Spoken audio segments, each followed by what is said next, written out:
Hey guys, my name is Didem Mert, and this is my short talk for the Artaxis Conversations event during National Clay Week of 2018. I'm an Artaxis board member and the new resident and operations director at Barlow Clay in Sebastopol, California.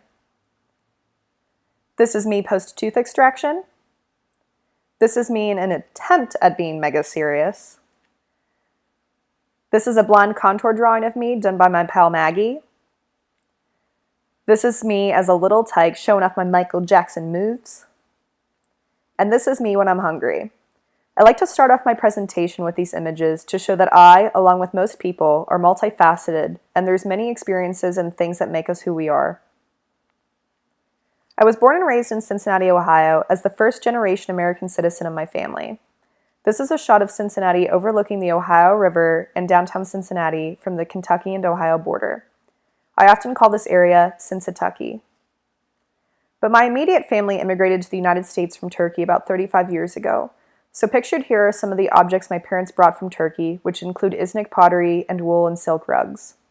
My brother and I grew up in a household which was very driven by my mother and father's culture. Another thing I was surrounded by and grew up around was my father's woodworking. My family immigrated to the US because my dad, or Bubba, was attending a university in the States for his MFA. When I was little, I'd go over to his shop several times a week and explore the nooks and crannies of his over 150-year-old shop. The most fascinating aspect of seeing my father's process from start to finish was the wood in its rough-sawn state, which can be earthy in color, bristly, disheveled, and fuzzy, in contrast to its finished product once worked with and reduced, which can be angular, clean, vibrant, and soft yet rigid at the same time. I want my vessels to have similar qualities. I wood-fired my work for several years, but found that I was seeking more vibrant colors, so I began primarily firing in electric kilns.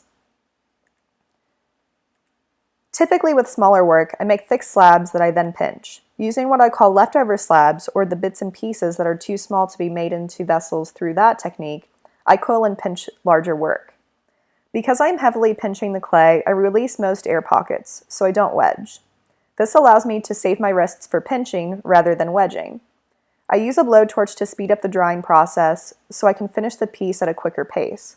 This step is not necessary unless you're impatient like I am. This time-lapse video is 30 seconds, but the piece you see was built in about an hour and a half. Once the work is made, I need to let it dry completely before decorating. I find that bone-dry clay looks so lifeless, so I work on reviving everything at this stage. This is an image of works in progress that are getting surfaced in the bone-dry stage. So, talking about surfaces, I wanted to keep the same sort of qualities of my work as I had when wood firing, using different textures and earth tones. I also yearned to bring in more color. I found that by using terra sigillata, I was able to achieve similarities of leather-hard clay, which I find to be so lovely, lively, and inviting to touch. Once the pieces are decorated, they are bisque-fired in an electric kiln, unloaded, and then glazing commences and back into the kiln it goes. And then the work comes out something like this. For my thesis show, while at Edinburgh University of Pennsylvania, I began to look at many of the photos I took while I was in Turkey for my third time during my last year of undergrad.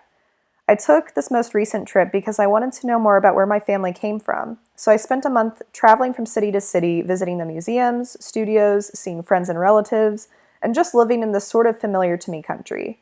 This is an image overlooking part of Ankara. I wanted to pull some of those colors, negative spaces of the windows, and textures from that photo for this set of stacking bowls. I wanted to keep similar qualities of the earth tones used to reference my father's woodworking, so that's where the terra sigillata really came in. The image on the top left of the screen is of an arched stained glass window inside of Topkapi Palace. I was really moved by the patterning and the tile work that created these diagonal linear elements along with the arched shape of the window itself.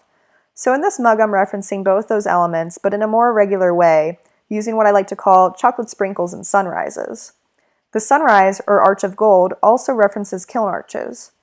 Gold is seen in society as a material of wealth, but is also still used today to bear offerings to guests and relatives. So I wanted to highlight the vessel with gold as a sort of offering to the user and the viewer. The luster also creates a funhouse mirror effect on the pinched surfaces, which is playful and childlike. The half rounds on the bottom of this piece are used to reference wadding being glued to ceramic objects, but I wanted to have the effect of bright pink chewing gum stuck to the bottom of your shoe. This is an image of an amphora vessel I saw outside of a museum in Ankara. I just thought it was so humorous. This ancient vessel plopped down into a stand made of PVC piping. So, I wondered how I could take the same idea of the amphora vessel, being round-bottomed, and bring that into my everyday life and upbringing in Cincinnati and northern Kentucky. This piece is called Bling Tipsy Sippin' Cup Set, and it's intended for bourbon. But sometimes you need that bourbon on the go, so here's a flask. This vase was inspired by some of the mosques and palaces I saw in Turkey, such as Topkapi Palace, like I mentioned earlier. I was fascinated by the basketry I saw in North Carolina during several trips to Penland School of Arts and Crafts. So this basket is made as an exploration in lattice structures and making that basketry my own, but from clay, and its intended use is to be a berry bowl. This is a citrus reamer or a margarita tool. I come from a sculptural background, so I often think of ways in which I can make an object feel sculptural but still act functionally. One object I became infatuated with making this past summer were vases. I find it fascinating that flowers are used as an offering for peace, thanks, loss, and celebration. It's important for me to use the work I make and see how it functions not only on a physical, but also on an emotional level. I'm interested in and did some research in graduate school concerning color theory, so I want to make sure that the feeling you get from using the vessels is intended. More recently, since I attended a summer residency at the Archie Bray Foundation in 2018, I've been working on slowing down my process and adding more decoration and color to each piece. When my mother was pregnant with me, she ate a whole lot of watermelon. I've always had a love for watermelon, so this mug was inspired by it and its precious seeds, which give a sweet, watery goodness. And this is the front face of a plate and the back face of the same plate. I'm attempting to contrast the structure of the grid with the irregularity of my pinch marks. This here is my fruits of our labor basket of fun, because I want the vessels I make to be tasteful yet playful. Thanks again, y'all, for joining Art Access and National Clay Week 2018 and for listening to my Art Access conversation. Make sure to watch and listen to all the amazing conversations we have lined up. Cheers!